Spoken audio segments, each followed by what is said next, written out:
Hey, welcome to my meet video. It's me, Aaliyah Stoltz, narrating this video. Hi. Just in case you guys forgot what I look like, there's me, and me, and me, and my Bitmoji. Hello. You can call me Aaliyah. What? My name is Aaliyah Stoltz. You can call me Aaliyah if you want. You can call me Lee if you want. It doesn't matter. Yeah, there's my face, just in case. I also included like a mask photo just in case you're like, oh, I don't, it's not correlating. That way you know whose eyebrows those are. So, you know. um, so for the question, what year am I in college? It's kind of a weird question for me. Um, Technically, I've been going for 3 years now. I first started at Bozeman at the MSU there. I didn't like it, so I transferred to the U of M and I moved back home with my parents, which is awesome. But I've moved out now. Um, Sorry. Besides the point.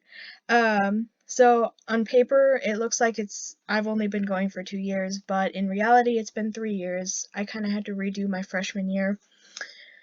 Because of COVID and, that freshman depression, all that kind of fun freshness. Um, um, my birthday is October 17th, for anybody who wanted to know that. I do celebrate my birthday. It's really fun, and it's the one time a year I can get all my friends to come together and just hang out for a little bit, and everybody has their own lives, so it's just kind of nice to have a designated time where we can all just gather and be goofy and just forget about the world for a little bit. My definition of creativity, I feel it's pretty loose. I'm one of the most artsy people in my family, though I don't really like equaling creativity to how well you do in art. Creativity is a way of thinking, a way of perceiving the world around you. Anyone can be creative, no matter what skill set or personality type you have. Sure, creativity can be how well you can express yourself through art, but it also can be through math, architecture, relationships, or even the most mundane things like how you fold your laundry. Creativity to me is how you can perceive the world, how you interact with it, and how you express that interaction to others. I can't really focus on a specific aspect of art.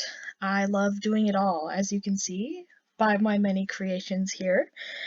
I mainly work on acrylic canvas art using bright colors and kind of silhouettes and kind of the cartoony little doodads you see there. I also like creating clay sculptures. I picked up this hobby through the pandemic because I wanted to try something new. Um, It's mostly air dry clay. I use like paper and stuff for the filler so I don't have to use as much clay, and it dries a lot faster, trust me. I also embroider and sew things, so you can see by the little frog dude up there in the top left corner. I also like to embroider things because it just is a really cool design thing, and it's like one of a kind, and trying to buy name brand stuff with cool little designs on it is way too expensive. Thank you very much.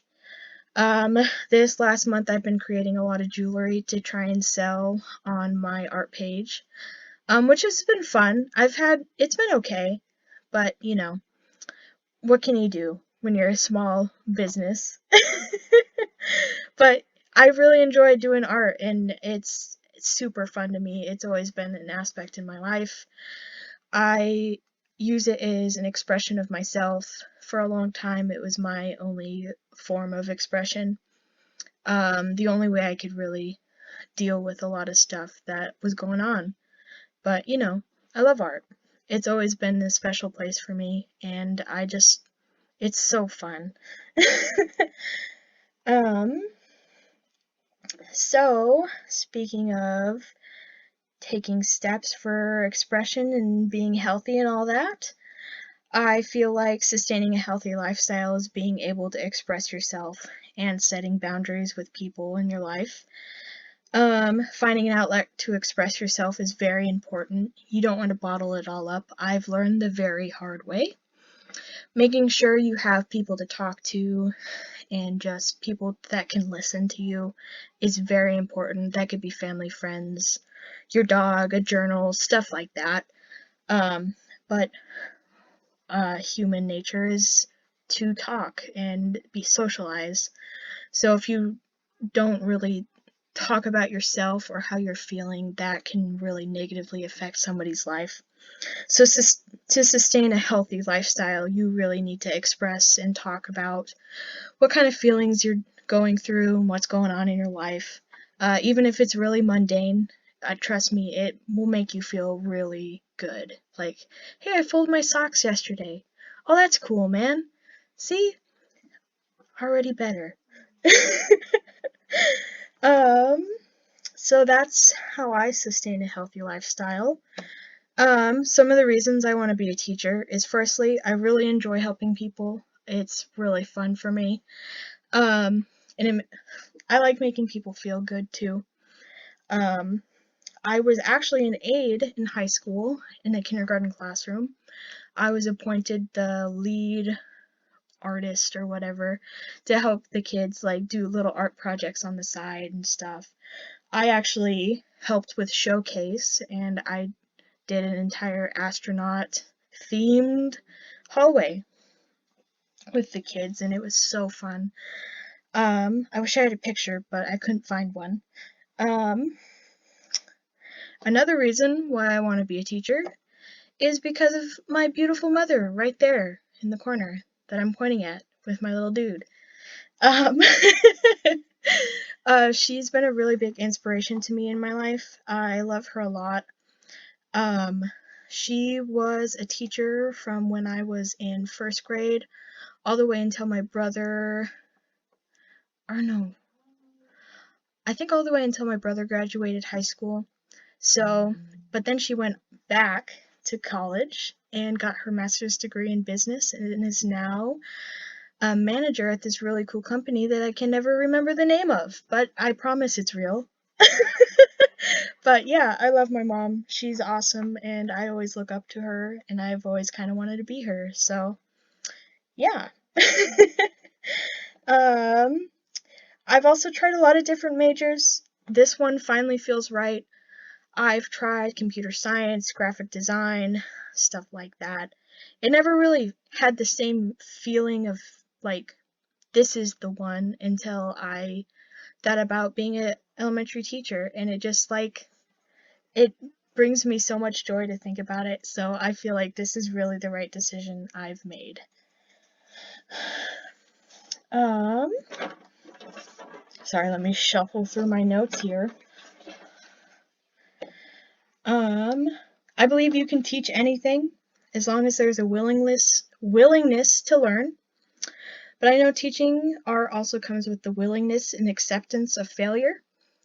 Art is a very fickle thing. You have an expectation going into a piece, into a project, whatever you're doing. And if at the end of the project it doesn't come out the way you want, the likelihood of picking up a paintbrush the next time is going to be far less than the beginning. So there's a lot of expectations going into art. You want it to look perfect, you want it to be perfect. But the thing about art is it's not going to be perfect. It's never perfect. It's definitely a process from beginning to end. And you're never going to get exactly what you wanted when you went into the project. So being able to break down those expectations for people and really just build a good foundation of self-acceptance and being able to accept failure, I think is super important in anything, like not including art, like math or like English and art, obviously, but like being able to create a foundation where you're okay enough with yourself and what you're doing to be able to fail and pick yourself back up.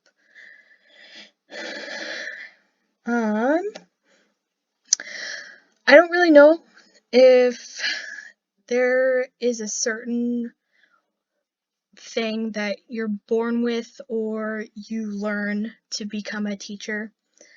Uh, it's I don't like thinking about this question because it's a very black and white question. Like, are teachers made or are teachers born? It's just, I feel like it's a too black and white way of thinking, especially with all the knowledge we know now. A person can be born with patience and kindness and all that, but not be taught to be a teacher. I feel like it's a very good mix of everything. You need the kindness, you need the patience, you need the excitement to be a teacher, you need to have the willingness to learn how to be a teacher and teach effectively. I don't like saying, oh, you're born to be a teacher or you were made to be a teacher. I think it's a healthy mix of both, and being able to say that it's a healthy mix of both, I think really just, proves my point. I kind of lost it at the end, I'm sorry. So I thought really long and hard about this next one. I couldn't remember a lot of art projects I did in elementary except the very first one I did when my first day of kindergarten, the very first day of any schooling I ever had. I made a Fruit Loop necklace. Yep, it was awesome. That's the only thing I can really remember, and that's mostly because of the reason. That's because on that day, I sat next to my very best friend, Isabel, and we've been friends ever since that day. So I met my best friend forever that day. So how could I forget the Fruit Loop necklace, That looks like that brings us to the very end of this little video we've been doing. Thank you guys so much for listening to me talk for 13 minutes, and I really appreciate it. I'm excited to watch your guys' videos and get to meet you. It was nice to meet you guys. Thanks. Bye.